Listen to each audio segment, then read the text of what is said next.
पूज्याय राघवेन्द्राय सत्यधर्मरताय च। ಎಸ್ ಅಮ್ಮ, ಇವಾಗ ತಿರುವಣ್ಣಾಮಲೈ ಬಗ್ಗೆ ಮಾತಾಡ್ತಾ ಇದ್ದೀವಿ. ಅಲ್ಲಿರ್ತಕ್ಕಂಥ ಸಾಧು ಸಜ್ಜನರ ಬಗ್ಗೆ ಪವಾಡಗಳಿದೆ ಅಂತ ನೀವು ಮೊನ್ನೆ ಸಂಚಿಕೆಯಲ್ಲಿ ಹೇಳ್ತಿದ್ವಿ. ಇವತ್ತು ಕೂಡ ಮಾತಾಡ್ತಿದ್ದೀವಿ. ಇನ್ನು ಅಲ್ಲಿ ಈ ಗಿರಿವನದಲ್ಲಿ ಏನು ಅಣ್ಣಾಮಲೈ ಗಿರಿವನದಲ್ಲಿ ಸಾಧು ಸಜ್ಜನರಲ್ಲಿ ವಾಸವಾಗಿದ್ದಾರೆ, ಧ್ಯಾನವನ್ನ ಮಾಡ್ತಾರೆ. ಅವ್ರು ಪವಾಡಗಳು ಏನು ಅನ್ನೋದನ್ನು ತಿಳಿಸ್ಕೊಡಿ. ಖಂಡಿತ. ನೋಡಿ, ನಿನ್ನೆ ದಿವಸ ಭಗವಂತನಿಗೆ ಏನೋ ನನಗೆ ಗೊತ್ತಿರೋ ಮಟ್ಟಕ್ಕೆ ನಾನು ಹೇಳಿದ್ದೀನಿ. ಹಾಗಾಗಿ ಅಲ್ಲಿ ಸುತ್ತಿನ ಬೆಟ್ಟದ ಸುತ್ತ ಅಷ್ಟಲಿಂಗಗಳು ಇದ್ದಾವೆ. ಅಷ್ಟಲಿಂಗಗಳು ಯಾಕೆ ಅಲ್ಲಿ ನೆಲೆಗೊಂಡಿದ್ದಾವೆ ಅಂತ ಅಂದರೆ, ಎಲ್ಲ 330 ಕೋಟಿ ಜೀವರಾಶಿಗಳು ಅಂತ ಹೇಳ್ತಾರೆ. ಹಾಗಾಗಿ ಆ ಜೀವರಾಶಿಗಳಲ್ಲಿ ಒಂದೊಂದು ಜೀವದಲ್ಲೂ ಆ ಭಗವಂತ ಬಾಳ್ತಿದ್ದಾನೆ. ಕೃಷ್ಣ ಪರಮಾತ್ಮ ಭಗವದ್ಗೀತೆಯಲ್ಲೂ ಹೇಳಿದ್ದಾರೆ. ಹಾಗಾಗಿ ಒಂದೊಂದು ಗೀತೆಗಳು ತಗೊಳ್ಳಿ, ರಾಮಾಯಣ ತಗೊಳ್ಳಿ, ಮಹಾಭಾರತ ತಗೊಳ್ಳಿ, ಹಾಗಾಗಿ ಕೃಷ್ಣಲೀಲೆ ತಗೊಳ್ಳಿ, ಸತ್ಯ ಹರಿಶ್ಚಂದ್ರ ತಗೊಳ್ಳಿ, ಒಂದಲ್ಲ ಎರಡಲ್ಲ ನಾನಾ ವಿಧವಾಗಿದೆ, ಹೇಳ್ತಾನೆ ಹೋಗ್ಬೋದು. ಹಾಗಾಗಿ ಹೇಳ್ತಾನೆ ನಾವು ಹೋಗ್ತಾ ಇದ್ರೆ ಖಂಡಿತ ನಮಗೆ ಸಮಯನೂ ಸಾಲದಿಲ್ಲ. ಹಾಗಾಗಿ ಸ್ವಲ್ಪ ವಿಷಯಗಳನ್ನ ನಾನು ನಿಮ್ಮ ಮುಂದೆ ಇಡ್ತೀನಿ. ನೋಡಿ, ಅಷ್ಟ ದಿಕ್ಕುಗಳಲ್ಲೂ ಅಷ್ಟಲಿಂಗಗಳಿದೆ. ಅಷ್ಟಲಿಂಗಗಳು ಏನಕ್ಕೋಸ್ಕರ ಇರಬೇಕು ತಿರುವಣ್ಣಾಮಲೆಯಲ್ಲಿ ಅಂದರೆ, ನೋಡಿ, ಅವರು ಬೆಂಕಿ, ಹಾಗಾಗಿ ಅಗ್ನಿ ಆಗಿರೋದ್ರಿಂದ ಆ ಲಿಂಗಗಳೆಲ್ಲನೂ ಕಾವಲ್ ದೇವರವಾಗಿದ್ದಾರಂತೆ. ಅವ್ರು ಅಲ್ಲಿ ಯಾಕೆ ಇರಬೇಕು ಆ ಲಿಂಗಗಳು? ಆ ಲಿಂಗಗಳಿಂದ ಪ್ರತಿಮೆ ಏನಿದೆ, ನಮಗೇನು ಪ್ರಯೋಜನ ಇದೆ ನೋಡಿ. ಇವಾಗ 14 ಕಿಲೋಮೀಟ್ರ್, ಅವತ್ತು 12 ಅಂತ ಹೇಳಿದ್ದೆ, 14 ಕಿಲೋಮೀಟ್ರ್ ಅಂತೆ ದೇವಸ್ಥಾನದಿಂದ, ತಿರುವಣ್ಣಾಮಲೇಶ್ವರ ಸ್ವಾಮಿ ದೇವಸ್ಥಾನದಿಂದ ಆ ಗಿರಿವನ ಮತ್ತೆ ಸುತ್ತಕೊಂಡು ಅಲ್ಲಿಗೆ ಬರೋಂಥ ಸ್ಥಾನಕ್ಕೆ ಅಲ್ಲಿ ಬಂದು ದೇವಸ್ಥಾನದ ಹತ್ರನೇ ನಾವು ನಿಲ್ಲಬೇಕು ಅಂತ ಅಂದರೆ 14 ಕಿಲೋಮೀಟ್ರ್ ಇದೆಯಂತೆ. ಆ 14 ಕಿಲೋಮೀಟ್ರ್ ಹೇಗೆ ಅಂತ ಅಂದರೆ, ನಾವು ಸ್ವಲ್ಪ ಆದರೆ ಸ್ಲಿಪ್ಪರ್ ಹಾಕ್ಬಾರ್ದು. ಯಾವ ಕಾರಣಕ್ಕೂ ಗಿರಿ ಸುತ್ತೋರು ಖಂಡಿತ ಹೇಳ್ತೀನಿ, ಯಾವ ಕಾರಣಕ್ಕೂ ಸರಿ ಸ್ಲಿಪ್ಪರ್ ಹಾಕಬೇಡಿ. ಮೆನ್ಸಸ್ ಆದವರು ಸುತ್ತಬೇಡಿ. ಅದೇ ರೀತಿ ಡೆಲಿವರಿ ಆಗಿರೋ ಅಂಥವರು, ಹಸಿಮೈಯಲ್ಲಿರೋರು ಸುತ್ತಬೇಡಿ. ಏಜ್ ಅಟೆಂಡ್ ಮಾಡಿರೋರು ಖಂಡಿತ 48 ದಿವಸ ಕಾಲ ಹೋಗಬೇಡಿ ಯಾವ ಕಾರಣಕ್ಕೂ. ಅದೇ ರೀತಿ ಮನೆಯಲ್ಲಿ 3 ವಿಷಯಗಳು ನಡೆದಿರುತ್ತೆ, ಆ 3 ವಿಷಯಕ್ಕೂ ಸರಿ ಡೆತ್ ಆಗಲಿ ತಗೊಳ್ಳಿ, ಅದೇ ರೀತಿ ಏಜ್ ಅಟೆಂಡ್ ಮಾಡಿದ್ದಾಗಲಿ, ಡೆಲಿವರಿ ಆಗಲಿ, ಈ ಥರ ಇರೋಂಥವ್ರು ಯಾರೇ ಆಗಿದ್ರೂ ಸರಿ 48 ದಿವಸ ಕ್ರಾಸ್ ಆಗ್ದಿರ ಖಂಡಿತ ಹೋಗಬಾರ್ದು. ಯಾಕೆ ಅಂತಂದರೆ ಒಂದು ಮಂಡಲ ಅಂತ ಹೇಳ್ತಾರೆ, ಆ ಮಂಡಲ ಮುಗಿದಿರ ಯಾವ ಭಗವಂತನ ಹತ್ರನೂ ಸಹ ನಾವು ಹೋಗಬಾರ್ದು. ಯಾಕೆ ಅಂದರೆ ನಮ್ಮಲ್ಲಿರೋಂತಹ ಸೂತ್ಕ ಖಂಡಿತವಾಗಿ ನೀಟಾಗಿ ಹೋಗಿರಲ್ಲ. ಆ ಸೂತ್ಕ ಹೋಗಬೇಕು ಅಂದರೆ, ಮೋಕ್ಷದಲ್ಲಿ ಕಳಿಸ್ಬೇಕು ಅಂದರೆ 48 ದಿನ ಕಾಲ ಆಗುತ್ತೆ. ಹಾಗಾಗಿ ಆ ಟೈಮ್ ಮುಗಿಯೋವರೆಗೂ ಖಂಡಿತ ಸುತ್ತದೀರ ಇರೋ ಅಂಥದ್ದು ಭಾರಿ ಒಳ್ಳೆಯದು. ಆಮೇಲೆ ನೀವು ಆ ಟೈಮೆಲ್ಲ ಮುಗಿಸ್ಕೊಂಡು ಖಂಡಿತ ಒಂದು ಸಮಯ ಹೋಗಿ ಪ್ರದಕ್ಷಿಣೆ ಮಾಡೋ ಅಂಥ ಸಮಯದಲ್ಲಿ ನೋಡಿ, ನೀವು ದರ್ಶನ ಮಾಡಬೇಕಾಗಿರೋದು ಎಷ್ಟು ನಾನಾ ವಿಷಯಗಳಿದೆ, ಅಲ್ಲಿ ಎಷ್ಟು ದೇವಸ್ಥಾನಗಳಿದೆ, ಖಂಡಿತ ನಿಮ್ಮ ಮುಂದೆ ಇಡ್ತೀನಿ ನೋಡಿ. ಫಸ್ಟ್ ಬರೋ ಅಂಥ ಲಿಂಗ, ಅಷ್ಟಲಿಂಗಗಳಲ್ಲೇ ಫಸ್ಟ್ ಬರೋ ಅಂಥ ಲಿಂಗ ಇಂದ್ರಲಿಂಗ ನೋಡಿ. ಇಂದ್ರಲಿಂಗ, ಇಂದ್ರಲಿಂಗ ಬರುತ್ತೆ. ಯಾಕೆ ಅಂತ ಅಂದರೆ, ಇಂದ್ರದೇವನಿಗೆ ರಾಜ ಅಂತಲೂ ಸರಿ ಇಂದ್ರ ರಾಜ ಅಂತ ಹೇಳ್ಬಿಟ್ಟಿದ್ದಾರೆ. ಹಾಗಾಗಿ ಆ ರಾಜನಿಗೆ ಎಷ್ಟು ಬೇಕೋ ಅಷ್ಟು ಕೈಲಾಸನೇ ಬಿಟ್ಕೊಟ್ಟು ಬಂದ್ಬಿಟ್ಟಿದ್ದಾರೆ ಶಿವ. ಯಾಕೆ ಅಂತಂದರೆ ಅಷ್ಟು ಅವ್ರಿಗೆ ಎಲ್ಲ ಶಕ್ತಿನೂ ಇರೋಂಥದ್ದು. ಅವರನ್ನು ದರ್ಶನ ಮಾಡೋದ್ರಿಂದ ನಮಗೇನು ಪ್ರಯೋಜನ? ನಮ್ಮಲ್ಲಿರೋಂಥದ್ದು ಕಾಮ, ಕ್ರೋಧ, ಲೋಭ, ಮೋಹ ಹೇಳ್ಕೊಂಡೇ ಹೋಗ್ಬೋದು, ಎಲ್ಲನೂ ಸಹ ಕಮ್ಮಿ ಆಗುತ್ತೆ. ಯಾಕೆ ಅಂತ ಅಂದರೆ ಅವರು ಮಾಡಿದ್ದಂಥ ತಪ್ಪನ್ನ ಅವರೇ ಅರ್ಥ ಮಾಡಿಕೊಂಡ್ರು. ಅವರು ಒಬ್ಬ ಮಹಾಮುನಿಯವ್ರನ್ನು ಕೂಡ ತಲೆನ ತೆಗೆದ್ಬಿಡ್ತಾರೆ. ಹಾಗಾಗಿ ಅವ್ರಿಗೆ ಮೋಕ್ಷ ಸಿಕ್ಕಿದ್ದು ಸಹ ಇದೆ ಅಂತ ಹೇಳ್ತಾರೆ ನೋಡಿ. ಹಾಗಾಗಿ ಒಂದೊಂದು ವಿಷಯನೂ ಸಹ ಅವಾಗ ಶಿವನೇ ಬಂದು ಹೇಳ್ತಾರೆ, ನೀನೆಂಥ ನಿಕುಟನಾದವನು, ನೀನೆಂಥ ಒಂದು ನಿಷ್ಠೆ ಇಲ್ದಿರ ಇರೋಂಥವನು, ಒಂದು ಪ್ರಾಣನ ಹಾನಿ ಮಾಡಿಬಿಟ್ಟೆ, ನಿನಗೆ ದೋಷ ಆಗುತ್ತೆ ಅಂತ ಹೇಳುವಾಗ ಅವರೂ ಸಹ ಕ್ಷಮೆ ಕೇಳ್ತಾರಂತೆ. ಹಾಗಾಗಿ ಇಂದ್ರನದ ಸಹ ಭಗವಂತ ಪಕ್ಕದಲ್ಲೇ ಇಟ್ಕೊಂಡಿದ್ದಾರೆ ನೋಡಿ. ಇಂದ್ರ ದೇವನಿಗೆ ಎಷ್ಟು ಶಕ್ತಿ ಇದೆ ನೋಡಿ. ಹಾಗಾಗಿ ಎರಡನೇದು ಅಗ್ನಿಲಿಂಗ. ಯಾಕೆಂದರೆ ಶಿವಪರಮಾತ್ಮ ಅಲ್ಲೇನೇ ಅಗ್ನಿ ಆಗಿದ್ದಾರೆ. ಅವ್ರ ಲಿಂಗ ಏನಕ್ಕೆ ಬೇಕಾಗಿದೆ ಅಂದರೆ, ಅವರು ಸಹ ಅಗ್ನಿಲಿಂಗನೂ ಬೇಕಾಗಿದೆ, ಅಗ್ನಿದೇವ ನೋಡಿ. ಹಾಗಾಗಿ ಯಮನಿಂದ ನಾವು ಎಸ್ಕೇಪ್ ಆಗಬೇಕು ಅಂದರೆ ಅರುಣಾಚಲೇಶ್ವರರ ದರ್ಶನ ಮಾಡಬೇಕು ನೋಡಿ. ಯಮಲಿಂಗನ ದರ್ಶನ ಮಾಡುವಾಗ ನಮಗೆ ಎಸ್ಕೇಪ್ ಆಗ್ಬೋದು, ನಮಗೆ ಪ್ರಾಣಕ್ಕೆ ಭಯ ಬರುತ್ತೆ, ನಮಗೆ ಪ್ರಾಣ ಹೋಗೋಂಥ ಒಂದು ಸಂದರ್ಭ ಬರ್ಬೋದು. ಆವಾಗ ಅರುಣಾಚಲೇಶ್ವರನ ದರ್ಶನ ಮಾಡಿ ಒಂದು ಸರಿ ನೀವು ಮನಸ್ಸಿಂದ ಅಣ್ಣಾಮಲೇ ಅಂತ ಕರೆದ್ರೇ ಸಾಕು, ಅವ್ರು ಬಂದು ನಿಲ್ತಾರಂತೆ. ಅಣ್ಣಾಮಲೇಶ್ವರ ಅಂದರೆ ಕರೆದ್ರೆ ಸಾಕಂತೆ ಅವ್ರು ಬಂದು ನಿಲ್ತಾರಂತೆ. ಅಷ್ಟು ಆ ಲಿಂಗದಲ್ಲಿ ಅಷ್ಟು ಪ್ರತಿಮೆ ಇದೆಯಂತೆ ಅರುಣಾಚಲೇಶ್ವರ ಸ್ವಾಮಿಗೆ. ನೋಡಿ, ಅರುಣಾಚಲೇಶ್ವರ, ಚಲೇಶ್ವರ ಅಂದರೆ ಈಶ್ವರ, ಅರುಣ ಅಂದರೆ ನಾವು ಕೇಳೋ ಅಂಥದ್ದೆಲ್ಲ ಕೊಡ್ತಾರಂತೆ. ಆ ಥರ ಭಗವಂತ ಅರುಣ ಅಂತ ನೀವು ಕರಿವಾಗಲೇ ನಿಮ್ಮ ಧ್ವನಿನ ಒಳಗಡೆಯಿಂದ ನೀವು ಕರೆದಾಗ ಭಗವಂತನಿಗೆ ಹೋಗಿ ಮುಟ್ಟುತ್ತಂತೆ. ಹಾಗಾಗಿ ನಮ್ಮನ್ನು ಕಾಪಾಡ್ತಾರಂತೆ, ಒಂದು ಯಮನಿಂದ ಕಾಪಾಡ್ತಾರಂತೆ, ಯಮಲಿಂಗದಿಂದ. ಹಾಗಾಗಿ ನಿರುದಿ ಲಿಂಗ ಬಂದು ಭೂತ. ಆ ಭೂತ ಅಂದ್ರೇನು? ಭೂತ ಪ್ರೇತ ಈ ಥರ ಎಲ್ಲ ಹೇಳ್ತಾರಲ್ವರ, ಆ ಭೂತ ಪ್ರೇತಗಳಿಗೆಲ್ಲ ರಾಜ. ಅದಕ್ಕೇ ಅವ್ರಿಗೆ ಆ ರಾಜನಾಗಿರೋರನ್ನ ದರ್ಶನ ಮಾಡಬೇಕು ಅಂತ ಹೇಳ್ತಾರೆ. ಆ ಭಯನೇ ಹೋಗುತ್ತಂತೆ. ಅವ್ರನ್ನ ದರ್ಶನ ಮಾಡುವಾಗ ಭಯ ಎಲ್ಲ ಹೋಗಿ ನಾವು ಚೆನ್ನಾಗಿ ಬಾಳ ಅಂಥ ಶಕ್ತಿ ಅವರೇ ತುಂಬಿಕೊಡ್ತಾರಂತೆ. ಹಾಗಾಗಿ ವರುಣಾಲಿಂಗ ನಿಮಗೆ ಹೇಳ್ಬೇಕಾಗಿರೋ ಅವಶ್ಯಕತೆಯೇ ಇಲ್ಲ. ವರುಣಲಿಂಗನ ದರ್ಶನ ಮಾಡುವಾಗ ಎಷ್ಟೆಲ್ಲ ನಾವು ವ್ಯವಸಾಯ ಮಾಡ್ತಾ ಇದ್ದೀವೋ, ಎಷ್ಟೆಲ್ಲ ನಮಗೆ ನಷ್ಟ ಆಗಿದೆಯೋ, ಎಷ್ಟೆಲ್ಲ ಲಾಭ ಬಂದಿದೆಯೋ ಅದು ಈಕ್ವಲ್ ಮಾಡಿಕೊಡ್ತಾರಂತೆ. ಹಾಗಾಗಿ ಅವರನ್ನು ಸಹ ದರ್ಶನ ಮಾಡೋದ್ರಿಂದ ನಮಗೆಲ್ಲ ಭಾಗ್ಯನೂ ಸಹ ಸಿಗುತ್ತೆ ಅಂತ ಹೇಳ್ತಾರೆ. ಹಾಗಾಗಿ ವಾಯುಲಿಂಗದಿಂದ ನಮಗೇನೆಲ್ಲ ಸಿಗುತ್ತೆ? ನಮ್ಮ ಶ್ವಾಸ ಆಗಲಿ ತಗೊಳ್ಳಿ, ಗಾಳಿ ಇಲ್ಲ ಅಂತಂದ್ರೇ ನಾವು ಬದುಕಕ್ಕೆ ಸಾಧ್ಯನೇ ಇಲ್ಲ. ಹಾಗಾಗಿ ಆ ವಾಯುಲಿಂಗದಿಂದ ನಾವು ಪಡ್ಕೊಳ್ಳೋ ಅಂಥದ್ದು ಬೇಕಾದಷ್ಟಿದೆ. ಆರೋಗ್ಯ ತಗೊಳ್ಳಿ, ಆಯುಸ್ಸನ್ನು ತಗೊಳ್ಳಿ. ಹಾಗಾಗಿ ನಾವಿರೋ ಅಂಥ ಪರಿಸರ, ಸುತ್ತಿ ಇರೋ ಅಂಥ ಪರಿಸರ ತಗೊಳ್ಳಿ, ಎಲ್ಲನೂ ಚೆನ್ನಾಗಿರಬೇಕು ಅಂತಂದರೆ ವಾಯುವಿಂದ. ಹಾಗಾಗಿ ಆ ಭಗವಂತ ನಾವು ಶ್ವಾಸ ಮಾಡಬೇಕು ಅಂದ್ರೂ ಸಹ ಆ ಭಗವಂತನ ಆಶೀರ್ವಾದ ನಮಗೆ ಬೇಕಾಗಿದೆ. ಕುಬೇರಲಿಂಗ. ಎಸ್ ಅಮ್ಮ, ಇದು ಕುಬೇರಲಿಂಗದ ಬಗ್ಗೆ ಮುಂದುವರ್ಸೋಣ. ಒಂದು ಕರೆ ಇದೆ, ಮಾತಾಡೋಣ. ಹಲೋ ಹಲೋ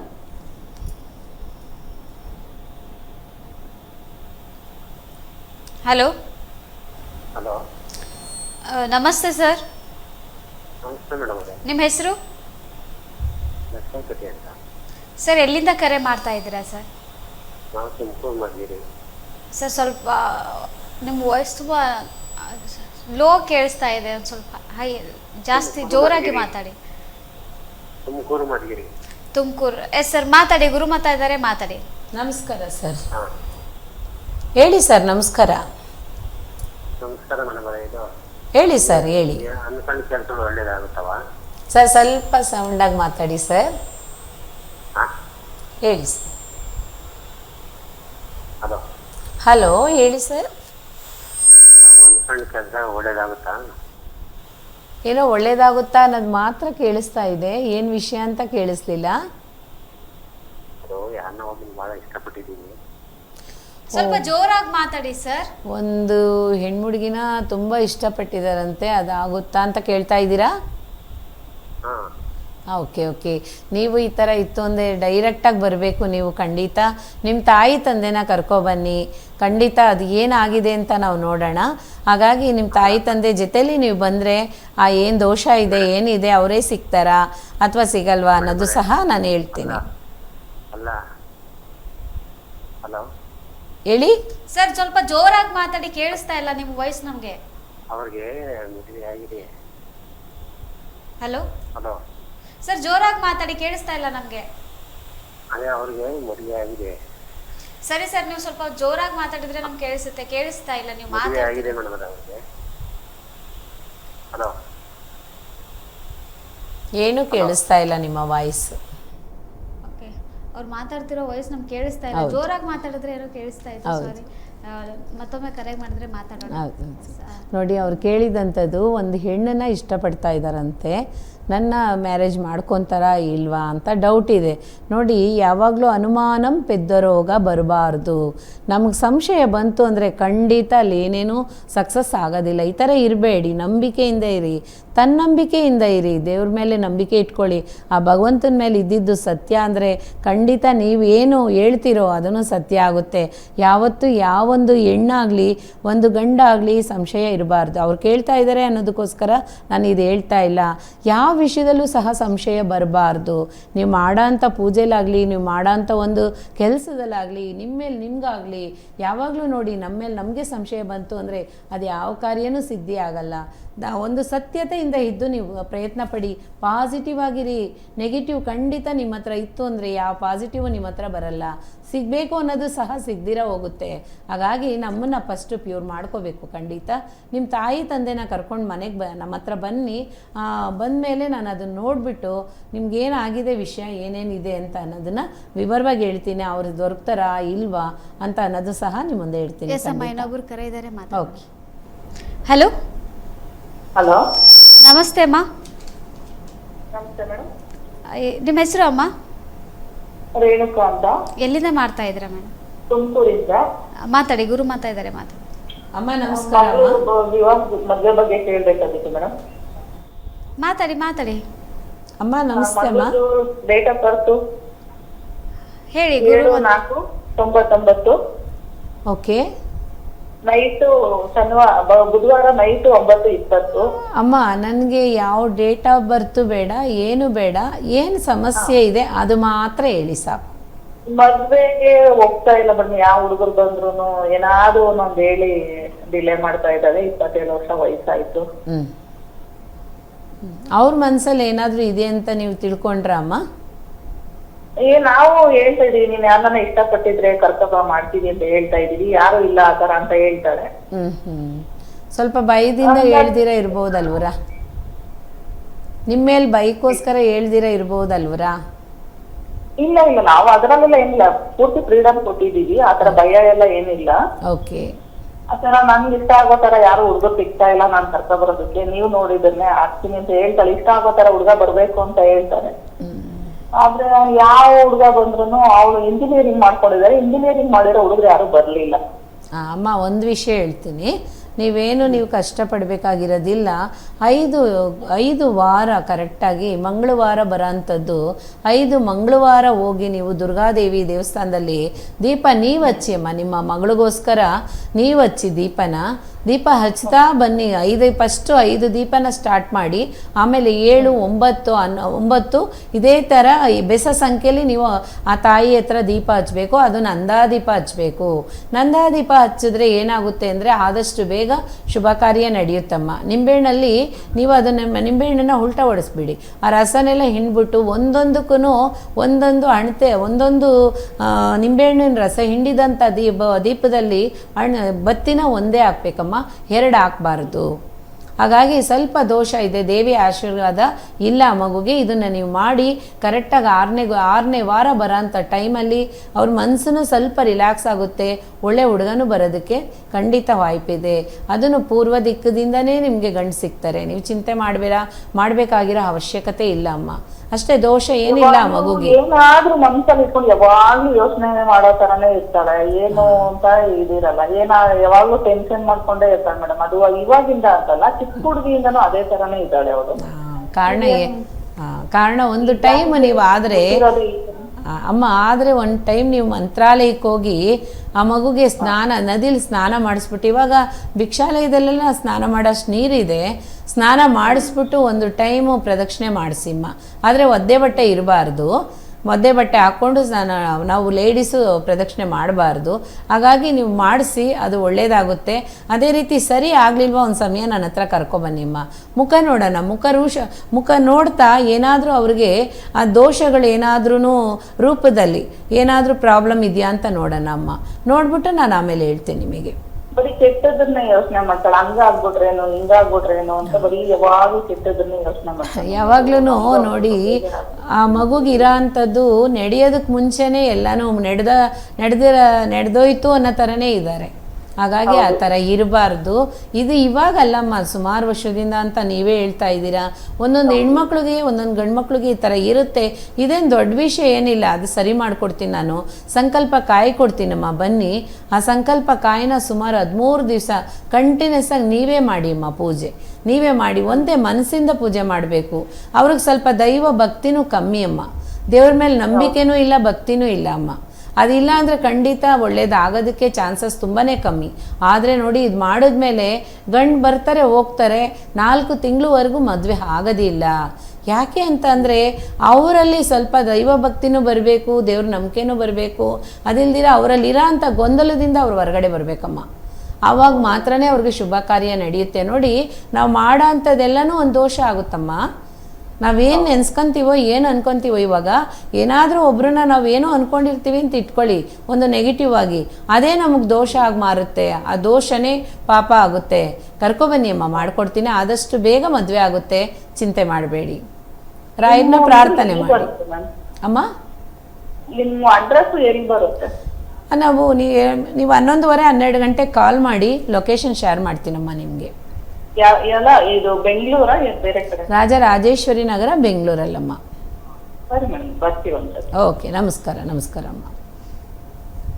ಎಸ್, ಧನ್ಯವಾದಗಳು ಮೇಡಮ್ ಕರೆ ಮಾಡಿದ್ದಕ್ಕೆ. ಸಮಾಲಿ ಅಷ್ಟಲಿಂಗಗಳ ಬಗ್ಗೆ ಮಾತಾಡ್ತಾ ಇದ್ವಿ. ಏನು ನೋಡಿ, ಕುಬೇರ ಲಿಂಗಕ್ಕೆ ಇರೋ ಅಂಥದ್ದು ತುಂಬಾ ನಾರ್ತಲ್ಲಿದ್ದಾರೆ ಸ್ವಾಮಿ. ತುಂಬಾ ಏನು ಬೇಕೋ ಅದನ್ನು ನಾವು ಕೇಳಿದಂಥ ಎಲ್ಲನೂ ಕೊಡ್ತಾ ಇರ್ತಾರೆ. ಕುಬೇರ ಕೊಟ್ಟಿದ್ದು ಯಾವುದೇ ಇಲ್ಲ ಅಲ್ವೇ?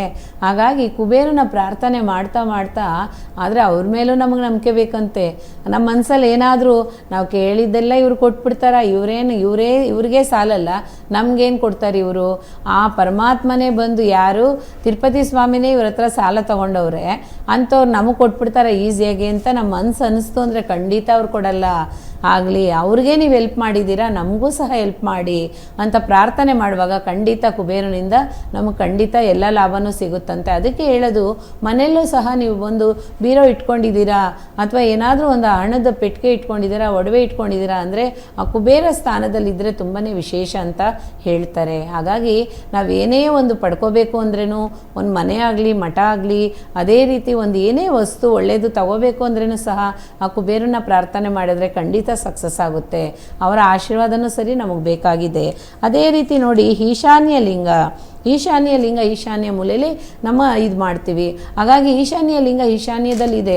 ಈ ಲಿಂಗಗಳನ್ನೆಲ್ಲನೂ ಹೇಗೆ ದರ್ಶನ ಮಾಡಬೇಕು ಅಂತಂದರೆ, ಗಿರಿವನ ನಾವು ಪ್ರದಕ್ಷಿಣೆ ಮಾಡೋ ಅಂಥ ಸಮಯದಲ್ಲಿ, ತಿರುವಣ್ಣಾಮಲೆಯಲ್ಲಿ ಬೆಟ್ಟನ ಪ್ರದಕ್ಷಿಣೆ ಮಾಡೋ ಅಂಥ ಸಮಯದಲ್ಲಿ ಖಂಡಿತ ಈ ಲಿಂಗಗಳೆಲ್ಲ ಬರ್ತವೆ. ಹಾಗಾಗಿ ಇವ್ರನ್ನ ದರ್ಶನ ಮಾಡಿದಿರ ನಾವು ಯಾವುದಕ್ಕೂ ಕಾರಣ ನಾವು ಬರಬಾರ್ದು. ಯಾಕೆ ಅಷ್ಟಲಿಂಗ ದರ್ಶನ ಮಾಡಬೇಕು? ನಮಗೇನು ಪ್ರಯೋಜನ ಇದೆ ನೋಡಿ. ಅಲ್ಲಿ ಅಂಥ ಭಗವಂತ ಇರೋಂಥದ್ದು ಸುಮಾರು ಅಂದ್ರೂ ಸಹ ಒಂದು 14 ಕಿಲೋಮೀಟ್ರ್ ದೂರದಲ್ಲಿ ನಾವು ಪ್ರದಕ್ಷಿಣೆ ಮಾಡ್ತೀವಿ. 14 ಕಿಲೋಮೀಟ್ರ್ ದೂರದಲ್ಲೂ ಪ್ರದಕ್ಷಿಣೆ ಮಾಡ್ತೀವಿ ಅಂತ ಅಂದರೆ ಆ ಭಗವಂತನ ಆಶೀರ್ವಾದ ಎಷ್ಟಿರ್ಬೋದು ನೋಡಿ. ಅಲ್ಲಿರೋಂಥದ್ದು ಪ್ರದೋಷ ಸಹ ಭಗವಂತನಿಗೆ ನಂದಿಗೆ ಮಾಡೋ ಅಂಥ ಪೂಜೆ ಏನು ಅಂತಂದರೆ ಪ್ರದೋಷ ಮಾಡ್ತಾರೆ. ಪ್ರದೋಷ ಅಂದರೆ 2 ಟೈಮ್ ಬರುತ್ತೆ. ಅಮಾವಾಸ್ಯೆ ಮುಗಿದು 3ನೇ ದಿವಸದಿಂದ ಒಂದು ಸರಿ ಬರುತ್ತೆ, ಪೌರ್ಣಮಿ ಮುಗಿದ ಮೇಲೆ ಖಂಡಿತ ಬರುತ್ತೆ. ಹಾಗಾಗಿ ಈ 2 ಟೈಮ್ ಮಾಡೋದ್ರಿಂದ ಏನಾಗುತ್ತೆ ಅಂದರೆ 4:30ಯಿಂದ 6 ಗಂಟೆ ಒಳಗಡೆ ಮಾಡ್ತಾರೆ. ಹಾಗಾಗಿ 1,000 ಆ ಗರುಡಗಂಬ ಇದೆ, 1,000 ಮಂಟಪ ಇದೆ. ಆ ಮಂಟಪ ಇರೋ ಅಂಥ ಜಾಗದಲ್ಲೇ ನಂದಿ ಇದ್ದಾರೆ. ಆ ಜಾಗದಲ್ಲಿ ಮಾತ್ರನೇ ಅವರಿಗೆ ಪ್ರದೋಷ ನಡೆಯುತ್ತೆ. ಆಗ ಅವರು ಪ್ರದೋಷ ನಡೆಯೋಂಥ ಸಮಯದಲ್ಲಿ ನಂದಿ ಇದ್ದಾರೆ ನೋಡಿ. ಆ ನಂದಿ ಕೊಂಬಿನ ನಡುಭಾಗದಲ್ಲಿ ಶಿವನ ದರ್ಶನ ಮಾಡಬೇಕಂತೆ. ಕಾಣಿಸ್ತಾರೆ ಎಲ್ಲಿ? ಅರುಣಾಚಲೇಶ್ವರ ಸ್ವಾಮಿ ದೇವಸ್ಥಾನದಲ್ಲಿ ಆ ನಂದಿ ಕೊಂಬಿನ ನಡುವದಲ್ಲಿ ನೋಡೋ ಅಂಥ ಸಮಯದಲ್ಲಿ ಆ ಶಿವನ ದರ್ಶನ ಮಾಡುವಾಗ ನಾವು ಹೇಳೋ ಅಂಥದ್ದೆಲ್ಲ ನಂದಿ ಕಿವಿ ಕೇಳಿರ್ತಾರಂತೆ. ಅದನ್ನು ಆ ಕ್ಷಣ ಮಾತ್ರದಲ್ಲಿ ಆ ಭಗವಂತನ ಪಾದ ಮುಟ್ಟುತ್ತಂತೆ ನೋಡಿ. ಹೋಗೋರೆಲ್ಲ ನಾವು ಅಂದ್ಕೊತೀವಿ, ಶಿವ ನಮ್ಮನ್ನು ಆಶೀರ್ವಾದ ಮಾಡಪ್ಪ, ನಮ್ಗೆ ಬೇಕಾಗಿರೋದು ಕೊಡು, ನಮ್ಗೆ ಆಯುಷ್ಯ ಆರೋಗ್ಯ ಕೊಡು ಅಂತೀವಂತೆ. ಶಿವನ ಹತ್ರ ಕೇಳಬಾರ್ದು ಯಾವಾಗ್ಲೂ. ತಾಯಿ ಹತ್ರ ಹೋದ್ರೇನು ಸರಿ, ಪಾರ್ವತಾದೇವಿ ಹತ್ರನೂ ಹೋದ್ರೇನು ಸರಿ, ಶಿವನ ಹತ್ರ ಹೋದ್ರೇನು ಸರಿ, ನಾವು ಕೇಳಬೇಕಾಗಿರೋದು ನಂದಿ ಹತ್ರನೇ. ಫಸ್ಟ್ ನಂದಿ ಕಿವಿಲಿ ಹೇಳಿದ್ರೆ ಸಾಕು, ಆ ಸೆಕೆಂಡ್ ಆ ಭಗವಂತನ ಹತ್ರ ಹೋಗುತ್ತಂತೆ. ಅದಕ್ಕೆ ಹೇಳೋದು, ಭಗವಂತನ ಹತ್ರ ನಾವೇನೇ ಕೇಳಬೇಕು ಅಂದ್ರೇನು ನಂದೀಶ್ವರನ ಹತ್ರ ಪರ್ಮಿಷನ್ ಬೇಕು. ಅವ್ರು ಓಕೆ ಅಂದ್ಬಿಟ್ರು ಅಂದರೆ ಖಂಡಿತ ಅವ್ರು ಏನು ಬೇಕೋ ಎಲ್ಲ ಕೊಡ್ತಾರಂತೆ. ಯಾಕೆಂದರೆ ಅವ್ರು ಪರಂಪೊರುಳಲ್ವೇ, ಏನೇ ಕೇಳಿದ್ರೇನು ಟಕ್ಕಂತ ಅವ್ರು ತಂದ್ಬಿಡ್ತಾರೆ. ಹಾಗಾಗಿ ಪ್ರದೋಷ 2ನ್ನ ಯಾರು ತಿರುವಣ್ಣಾಮಲೆಯಲ್ಲಿ ಆ 2 ಪ್ರದೋಷನ ಮುಗಿಸ್ತಾರೋ, 3ನೇ ಪ್ರದೋಷ ಬರೋದ್ರ ಒಳಗಡೆ ಎಲ್ಲನೂ ಸಕ್ಸಸ್ ಆಗುತ್ತೆ ಅಂತ ಹೇಳ್ತಾರೆ ನೋಡಿ. ಅಷ್ಟು ಮಾತ್ರ ಅಲ್ಲ, ಆ ಸಕ್ಸಸ್ ಆಗೋಂಥ ಟೈಮಲ್ಲಿ ನಾವು ಗಿರಿವನ ಪ್ರದಕ್ಷಿಣೆ ಬರ್ತಾ ಬರ್ತಾ ಬರ್ತಾ ಆ ಭಗವಂತನ ನಮ್ಮ ದೇಹದಲ್ಲಿ ಏನೇನೆಲ್ಲ ಕಷ್ಟ ನಡೀತಾ ಇದೆ, ಏನೇನೆಲ್ಲ ತಾಪಗಳನ್ನ ನಮ್ಗೆ ಉಂಟಾಗ್ತಾ ಇದೆ. ಹಾಗಾಗಿ ನಮ್ಮ ಮನಸ್ಸೆಲ್ಲ ಯಾಕೆ ಸಂಚಲ ಆಗ್ತಾ ಇದೆ. ಒಂದು ಒಂದು ಕೆಲಸ ಇದೆ, ಅದರಲ್ಲಿ ಡಿಸೈಡ್ ಮಾಡಬೇಕು ಅಂದ್ರೂ ಸಹ ಸಾಧ್ಯ ಆಗಿರಲ್ಲ. ಕಾರಣ ಅದರಿಂದ ನಮಗೆ ಬೇಕಾದಷ್ಟು ಕಷ್ಟಗಳಿರುತ್ತೆ. ಪೂಜ್ಯಾಯ ರಾಘವೇಂದ್ರಾಯ ಸತ್ಯ ಧರ್ಮರತಾಯ ಚ